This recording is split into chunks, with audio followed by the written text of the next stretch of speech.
Steve Beard era la perfecta encarnación del sueño americano. Había vendido un canal de televisión por millones de dólares, había invertido su dinero en un centro comercial y se había construido una inmensa mansión en uno de los barrios más lujosos de Austin. El millonario de 75 años que había empezado de la nada vivía una espléndida jubilación con una esposa joven y hermosa y unas hijas cariñosas. Pero una noche, en octubre de 1999, Steve Beard despertó sangrando en medio de terribles dolores. Le han salido. La esposa de Steve, Celeste, dormía en otra habitación. Se me ha reventado el vientre. Vamos a ver, señor, ¿cómo ha sido eso? Me duele horrores. No he oído nada. Acabo de despertarme. Bien, dígame, señor, ¿está usted solo? Mi mujer está en algún lugar de la casa. No la encuentro. Fui el primero en llegar. Me dirigí hacia la puerta de entrada, empecé a llamar, a golpear la puerta. No recibí ninguna respuesta. Di la vuelta a la casa a través de un pequeño patio y vi una gran puerta corredera de cristal. Había luz dentro. Ni un ruido. No oí ningún ruido. Solo recuerdo el destello de las luces afuera. No tenía ni idea de lo que estaba sucediendo. A través de la puerta corredera de cristal, vi a Steve Beard acostado en la cama. Tenía muy mal aspecto. Rompí el cristal con la porra. Entramos en la habitación de atrás, en el dormitorio principal donde estaba papá, y ya había gente allí ocupándose de él. Celeste, la esposa de Beard, estaba en el vestíbulo principal. Sus gritos resonaban en toda la casa. Celeste gritaba, ¿qué ha pasado? A veces estaba completamente histérica. No dejaba de decir, ¿qué ha pasado? No le dejéis morir. Steve fue transportado en helicóptero hasta un hospital cercano. Su estado era crítico. Tras buscar un par de minutos por la habitación, otro agente y yo encontramos un cartucho vacío, y entonces todo cambió. Toda la casa pasó a ser la escena de un crimen. Uno de los agentes me preguntó si mi padre tenía ideas suicidas. Yo le pregunté, ¿por qué? ¿Está herido de bala? Sí, pero no se lo digas a tu madre. Mientras la policía intentaba averiguar quién había disparado a Steve, su familia acudió corriendo al hospital. Una cosa estaba clara, la historia de cuento de hadas de Beard, de la pobreza a la fortuna, no iba a tener un final feliz. Steve Beard había nacido en una familia pobre de Dallas. Ambicioso desde siempre, soñaba con convertirse en médico. Pero estalló la Segunda Guerra Mundial y Steve se enroló en la Marina. A su regreso empezó a trabajar en unos grandes almacenes locales, donde conoció a Elise Adams. Steve no ganaba mucho con aquel trabajo, pero estaba enamorado, y en 1951 se casó con Elise, con la que tuvo 3 hijos. Mi madre vivió los tiempos en los que papá ganaba $15 a la semana. Vivió con él durante los años duros, mientras él iba acumulando experiencia a base de luchar a brazo partido. Steve se trasladó con su familia a Austin, donde consiguió un modesto puesto de trabajo en el campo de la publicidad. Listo y trabajador, pronto prosperó, y en 1978 era ya un ejecutivo de alto nivel. Pero las ambiciones de Steve no se acababan allí, y fue uno de los fundadores de la primera cadena de televisión independiente de Austin. Cuando Steve empezó a montar la emisora de televisión KBVO en Austin, seguía trabajando en Fort Worth con la agencia de publicidad Blair. Lo hizo durante años mientras montaba el canal de televisión. Era un hombre que se exigía mucho a sí mismo. La emisora KBVO fue todo un éxito, y Steve se convirtió en un magnate de los medios de comunicación locales. En 1993, sin embargo, la tragedia se abatió sobre Steve. La que había sido su esposa durante 42 años, Elise, murió de cáncer. Steve decidió vender el canal de televisión por $54 millones. Era ahora un hombre muy rico y muy soltero. Hicimos un viaje a Europa. Algunas de las mujeres solteras que viajaban con nosotros eran como buitres cerniéndose alrededor de una vaca muerta en el desierto. Me dijo, por Dios, ojalá me dejaran en paz. Steve empezó a pasar gran parte de su tiempo en el exclusivo club de campo de Austin.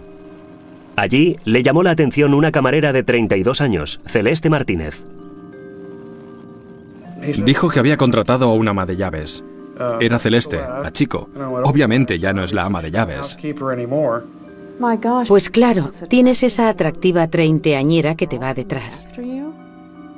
Él vivía en esa casa enorme completamente solo. Estaba jubilado y ahora tenía una compañera joven y hermosa para viajar con ella y disfrutar de la buena mesa y el vino. ¿Por qué no? Pero la nueva compañera de viaje de Steve trajo consigo bastante equipaje. Se había divorciado 3 veces y tenía un historial de abuso de drogas.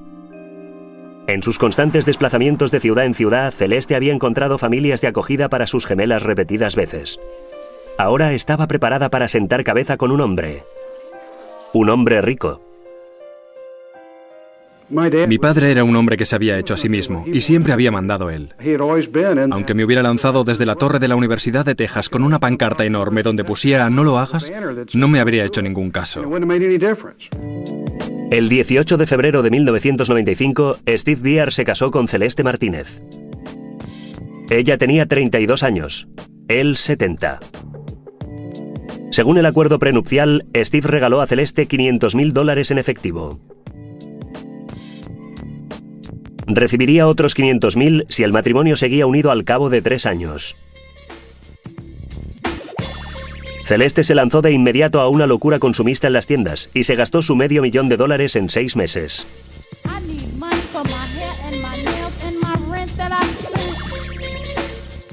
Steve también adoptó a las gemelas de Celeste. Jennifer y Cristina se mudaron a su nueva casa en las afueras de la ciudad y entraron en un nuevo instituto. Compraron ropa nueva, hicieron nuevos amigos. Por primera vez, vivían con su madre en un hogar estable.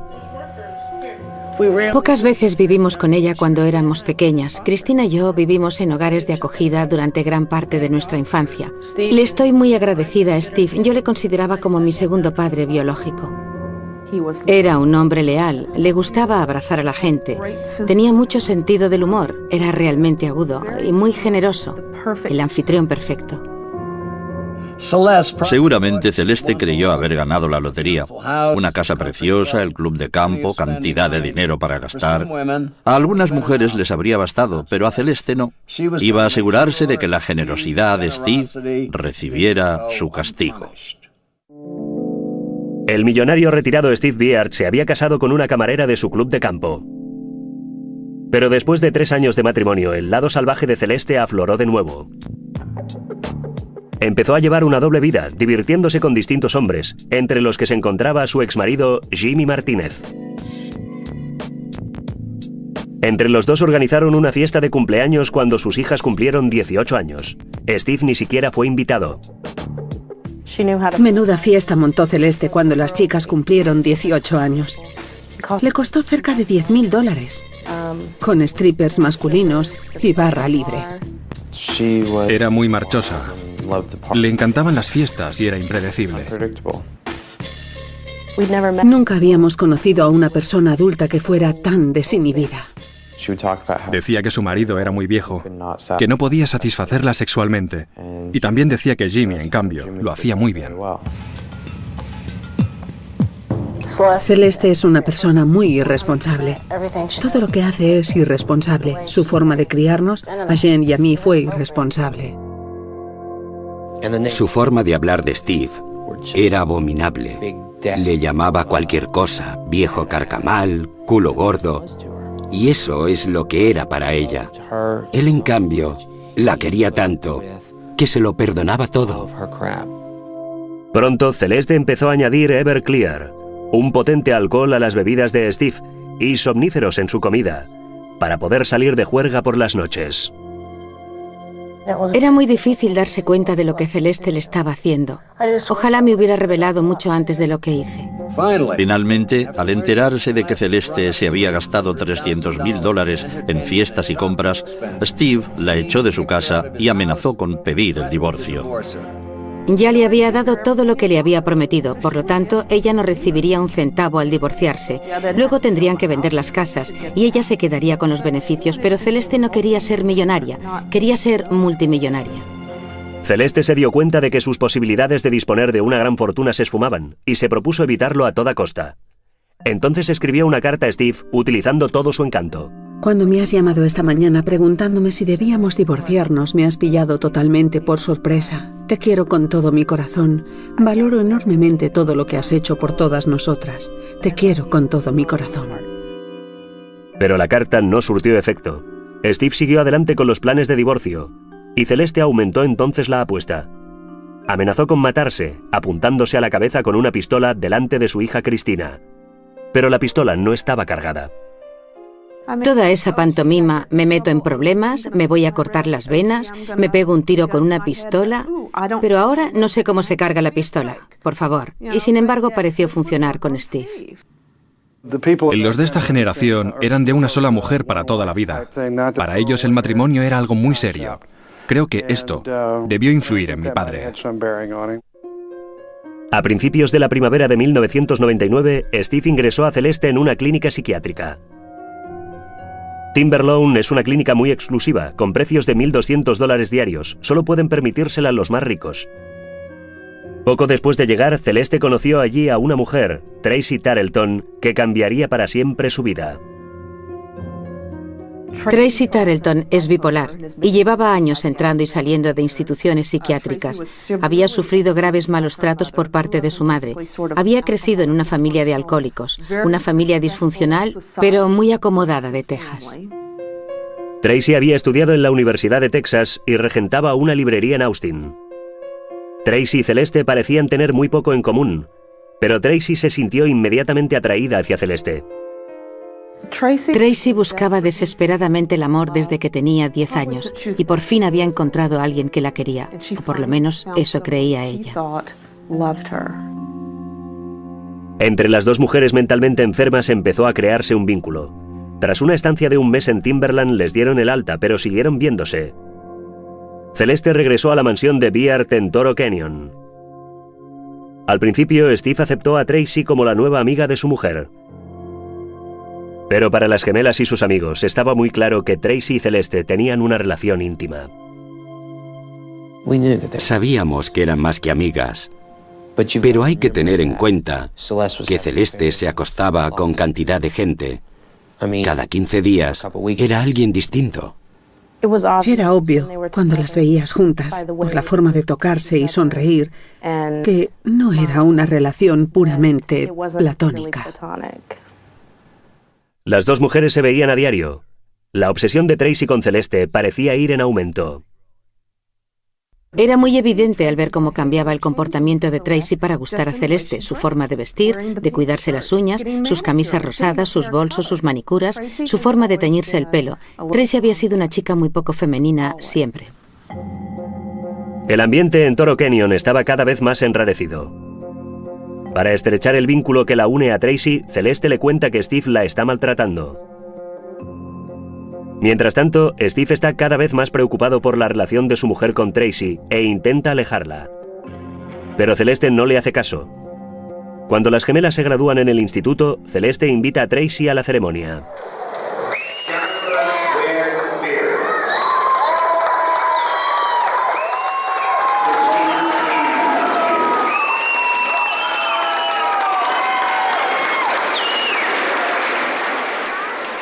Aquella misma noche se celebra una fiesta en casa de Jimmy Martínez. Tampoco en esta ocasión se invita a Steve. Tracy se emborracha y Jimmy y Celeste tienen que mandar la casa cuando empieza a ponerse demasiado cariñosa con Celeste. La historia de Celeste, Tracy y Steve era la historia de un desastre anunciado, un desastre inminente. Al parecer, todo el mundo estaba negando la evidencia, pero solo era una cuestión de tiempo. 5 semanas más tarde llegó el momento.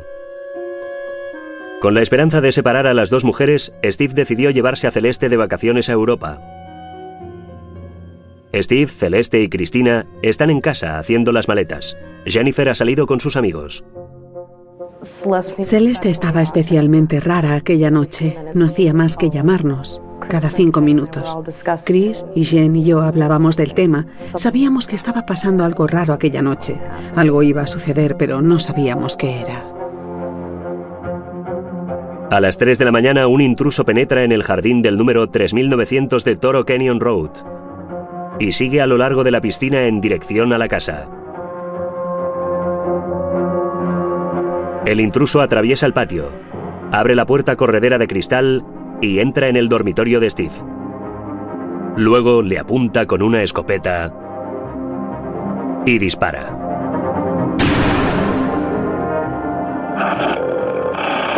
¿De qué se trata? Llamo del 3900 Toro Canyon Road. Rápido, se me han salido los intestinos del vientre. ¿Se le han salido? Se me ha reventado el vientre. Steve Beard es trasladado de urgencia al hospital. Cristina se queda en casa para contarle lo sucedido a su hermana. Aquella llamada telefónica fue todo un shock. Recuerdo que Jen rompió a llorar enseguida.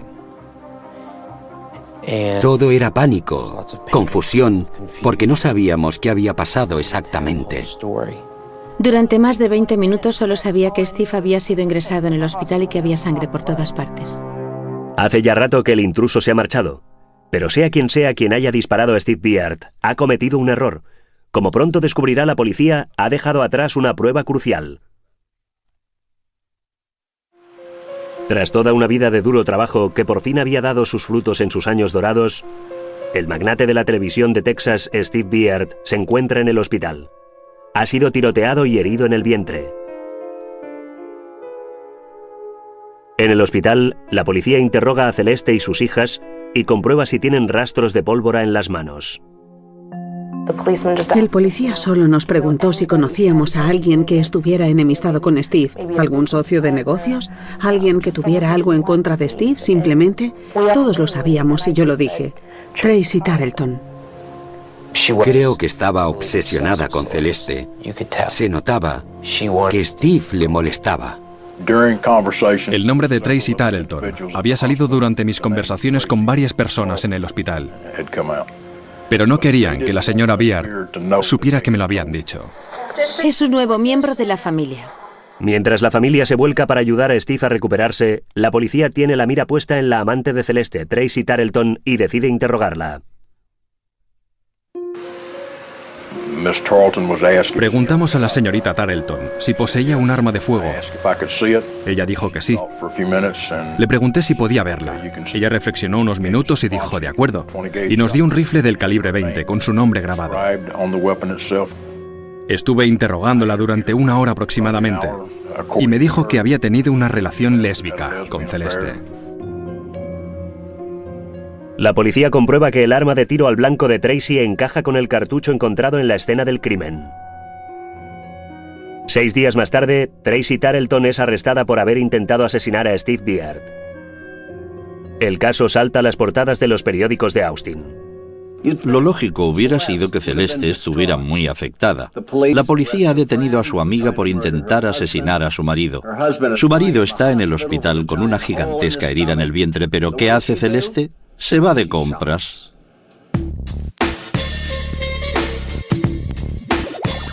Se compró una joya de $80.000. Primero comprobaba si su mensualidad de $10.000 estaba ya ingresada en su cuenta bancaria. Y si era así, corría a Lake Charles, Luisiana, para jugarse el dinero en el casino. A pesar de todo, Steve afirma seguir amando a su esposa. Modifica su testamento para dejarle una parte todavía más sustancial. Pero ese será el último regalo que pueda hacerle a Celeste. Tras 4 meses de recuperación, el estado de salud de Steve Beard se deteriora.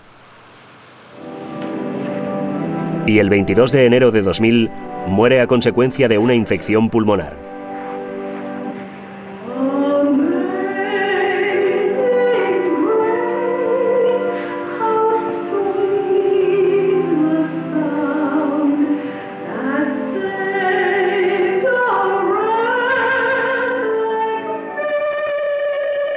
En el momento de su muerte, la fortuna de Steve se eleva a más de $10 millones.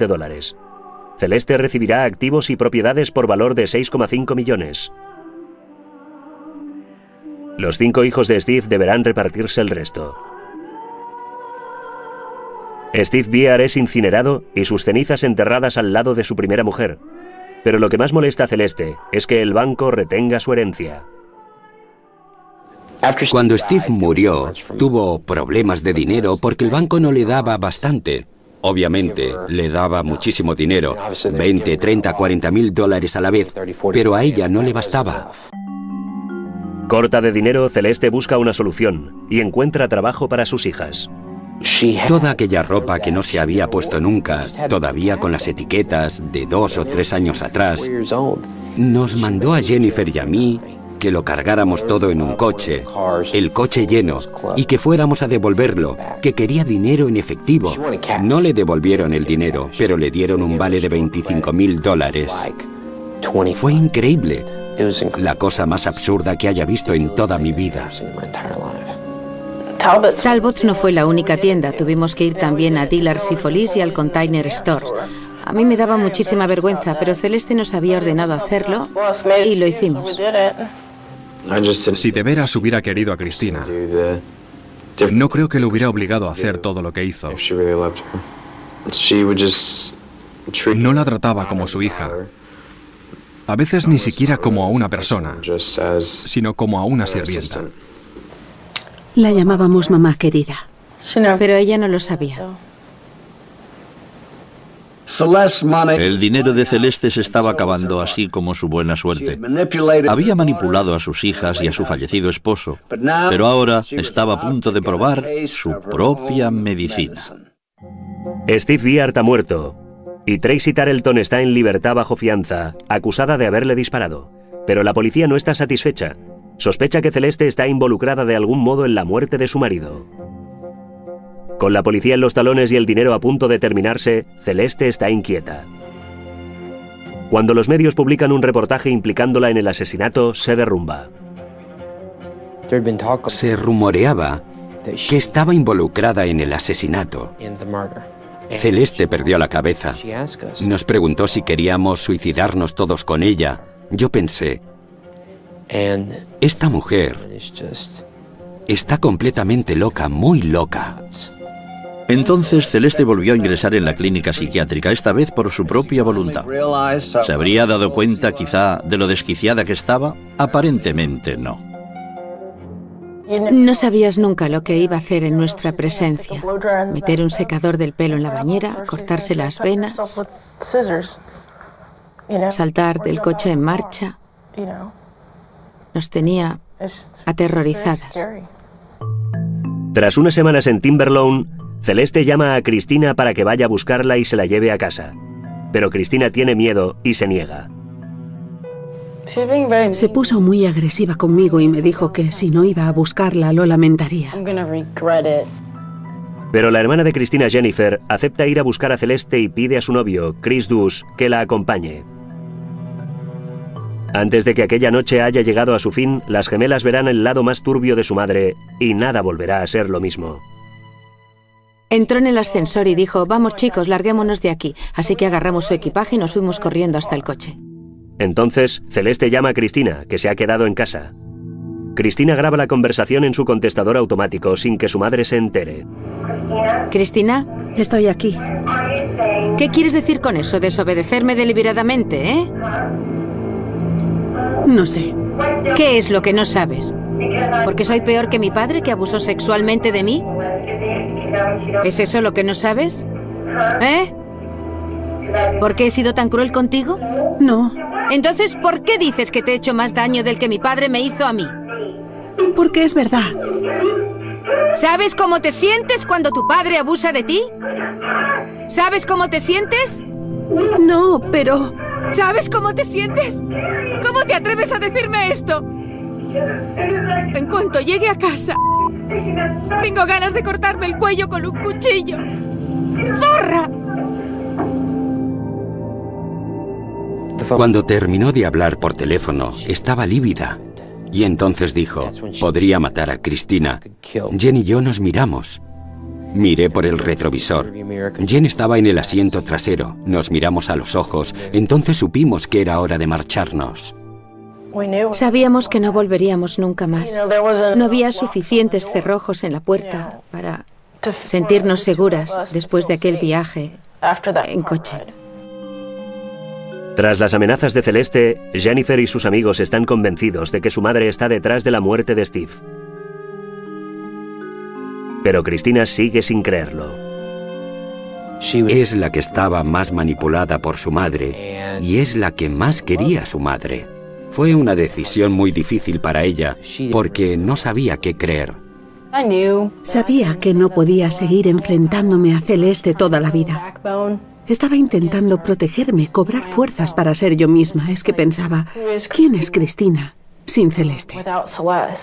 ¿Podéis imaginaros qué situación tan horrible con una madre que deseas que te quiera, que te cuide, te acaricie, te consuele, acuda a tu boda, pero que en cambio se dedica a amenazar a la gente?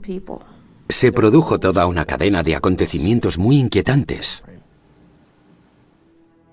Al día siguiente, Cristina recibe otra llamada de su madre, que también graba. ¿Por qué tienes tanto miedo? Crees conocerme, pero no me conoces. Cuando volvieras a casa iba a decirte que he contratado a alguien para matar a Tracy. Aquella llamada colmó el vaso. Estábamos mortalmente asustados, pensamos que iba a matar a las chicas, quizá a nosotros cuatro, no lo sabíamos. Era todo muy real. De todos los casos de asesinato que he descrito en mis libros, es la primera vez que tuve miedo de la asesina. Es una mujer vengativa. Maquina la muerte de su marido y luego intenta contratar a alguien para que mate a Tracy. Sus hijas tienen miedo. Nadie le dice dónde vive ni le da su teléfono. Hay tanta gente que tiene miedo de Celeste Byard y de lo que pueda hacer. Ahora, con Cristina finalmente convencida, las chicas y sus amigos se presentan ante las autoridades con grabaciones, cartas y sospechas. Supongo que Celeste no se imaginó nunca que pudiéramos delatarla. Asumió un riesgo muy grande. Celeste había manipulado a todas las personas de su entorno durante largo tiempo, pero ahora sus hijas y el estado de Texas iban a por ella. Sus días estaban contados. Tracy acepta testificar contra su antiguo amante. Pregunté por qué Tracy acabó delatándola pensando que quizá fuera porque estaba a punto de entrar en la cárcel, ser sentenciada a muerte o en el mejor de los casos a cadena perpetua, pero me dijeron que no, que lo había hecho porque se había dado cuenta de que Celeste no la quería. El 28 de marzo de 2002, Celeste Byard es detenida y acusada de asesinato, delito castigado con la pena capital. Las pruebas la condenan, pero Celeste tiene dos cosas a favor: su talento para manipular a la gente y el dinero de su fallecido marido. A principios de 2003, toda la atención de la opinión pública de Austin, Texas, se concentra en la sala del tribunal donde Celeste Byard está a punto de comparecer acusada. Erin es un auténtico tejano con un currículum envidiable y costosos honorarios. Pero Celeste podía permitírselo. Tenía acceso a la fortuna de Steve Byard y estaba utilizando su dinero para defenderse de la acusación de haberle causado la muerte. Es un caso de atracción fatal. Es un caso de obsesión. La acusación afirmaba que Celeste había manipulado a su amante Tracy Tarleton para que cometiera el asesinato. Pero de Guerin dijo que Tracy había matado a Steve por iniciativa propia. Sin que nadie la animara ni le ordenara nada, Tracy Tarleton entró por su propia voluntad en el dormitorio de Steven Byard con un rifle del calibre 20 cargado con perdigones. Financiados con la fortuna de Steve, los abogados de Celeste gastan $500,000 intentando defenderla. Llaman a nada menos que 45 expertos para que testifiquen sobre cualquier aspecto del caso, desde el financiero hasta el de la salud mental. Sufre una dolencia mental que podría alcanzar proporciones psicóticas. Motivo que no explica.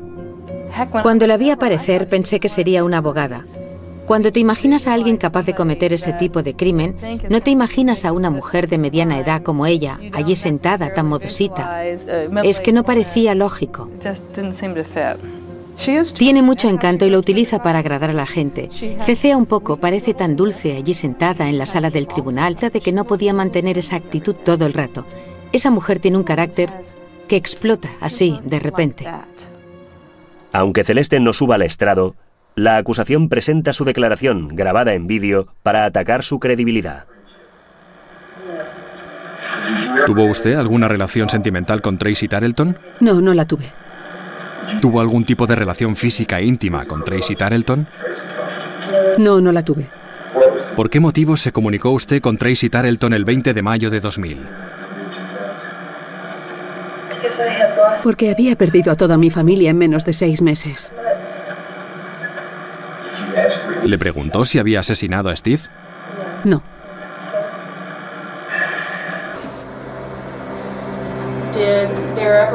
¿Tuvo usted alguna relación sexual con la acusada? Sí, un día me siguió hasta mi habitación y terminamos besándonos. ¿Terminó el encuentro en orgasmo? Sí. Nos tomábamos nuestra relación muy en serio. Bueno, yo me la tomaba, la quería, creía que ella me quería a mí. No hacía más que repetírmelo. Tracy conmocionó la sala del tribunal cuando declaró que Celeste había intentado matar a Steve repetidas veces. Steve bebía vodka, pero ella le vaciaba la copa y le ponía alcohol Everclear. También trituraba somníferos y los añadía a sus bebidas, y siempre decía, tarde o temprano eso acabará matándole. Me pidió que le encargara un libro llamado El Manual del Envenenador, porque quería preparar un brebaje de botulismo para envenenarle. No tomamos demasiado en cuenta la declaración de Tracy, especialmente lo del botulismo. Realmente resultaba muy poco creíble. Mi sensación era, esa señora está contando una tremenda trola.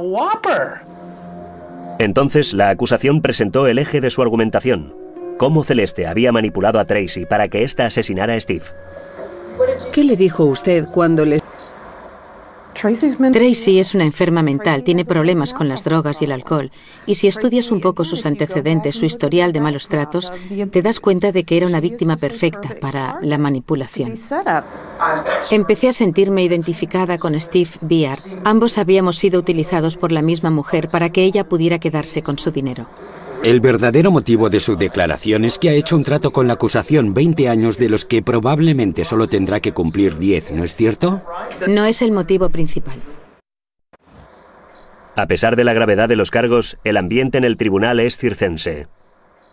Con casi 500 presentaciones, centenares de protestas y más de 100 testigos, el juicio está lejos de reflejar, para muchos espectadores, la majestuosidad de la justicia. No me esperaba algo al estilo de matar a un ruiseñor, 12 hombres sin piedad o Chicago, y me quedé muy sorprendido al ver que se convertía en todo un espectáculo. El abogado defensor de Celeste intentó defenderla atacando a sus hijas y acusándolas de actuar movidas por el afán de lucro. Steve no le caía bien, ¿verdad? Eso no es verdad. Y usted tampoco le caía bien a Steve, ¿verdad? Sí que le caía bien. Usted entró en contacto con un abogado para estudiar la posibilidad de convertirse en tutora de su madre, de incapacitarla por completo. Así es. ¿No es cierto que si su madre es condenada, tienen la intención de presentar otra demanda contra ella para obtener lo que ustedes afirman les corresponde de su herencia? No. ¿Se compró un Jeep? Es cierto. Usted y su hermana tienen un Cadillac cada una, pero también se compró un Jeep. Así es. Me parece inimaginable que unas chicas de 19 años, quiero decir, es que éramos unas chicas de 19 años, fueran capaces de organizar un montaje como el que intentaban atribuirnos. Al parecer, de Guerin se estaba inventando todas esas pruebas falsas. Yo sabía que iban a hacerlo, pero a pesar de saberlo, me indignó. Era todo falso, era injusto, pero hay que reconocer que si hubieran sido las hijas de Celeste las que le pagaban $500,000, Dick de Guerin habría dicho que la mala era Celeste, no sus hijas. Con el ataque de ira criminal de su madre. Cuando volvieras a casa iba a decirte que he contratado a alguien para matar a Tracy. Al oír el contenido de aquellas cintas, tenías un atisbo realista, sin censurar, del alma de aquella mujer, y no me gustó lo que vi. Pero que conste que lo intentamos. Intentamos no juzgarla por ser mala persona, sino por el delito de asesinato, sancionado con la pena capital. No sería nunca mi amiga, pero eso no significa automáticamente que sea una asesina. Casi todas las pruebas eran circunstanciales. Las gemelas sacarían sin duda un buen provecho financiero si Celeste era declarada culpable. Y Tracy no era ni mucho menos un testigo perfecto. Era obvio que no sería tan fácil llegar a un veredicto de culpabilidad como esperaba la acusación. Cuando eres rica, como Celeste Biard, puedes comprarte muchas cosas.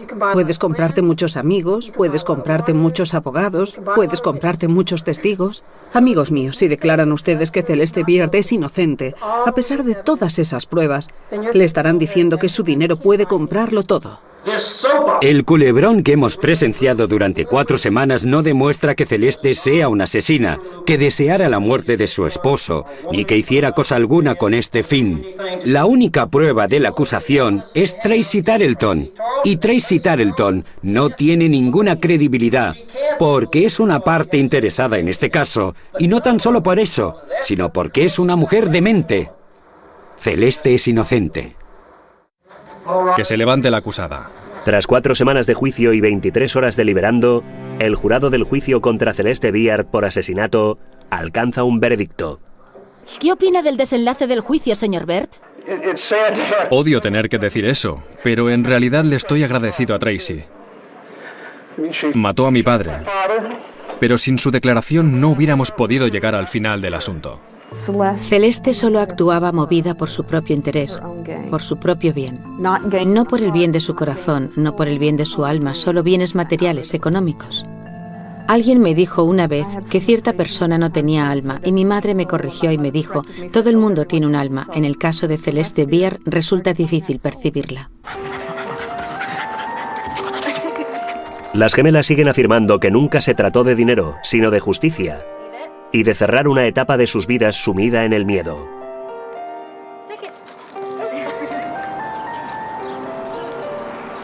En Texas, después del veredicto, los familiares de la víctima pueden dirigirse al culpable. Cristina subió al estrado y miró a su madre a los ojos. ¿Qué te he hecho yo excepto amarte? Y así es como nos trataste, como basura. ¿Dices que te hemos traicionado? Bueno, quien nos ha traicionado eres tú. Has traicionado a toda la familia Byard. Steve te abrió su casa. Te amaba, te obedecía, te honraba. Y tú le ofendiste y le asesinaste. Eres culpable. ¡Qué vergüenza!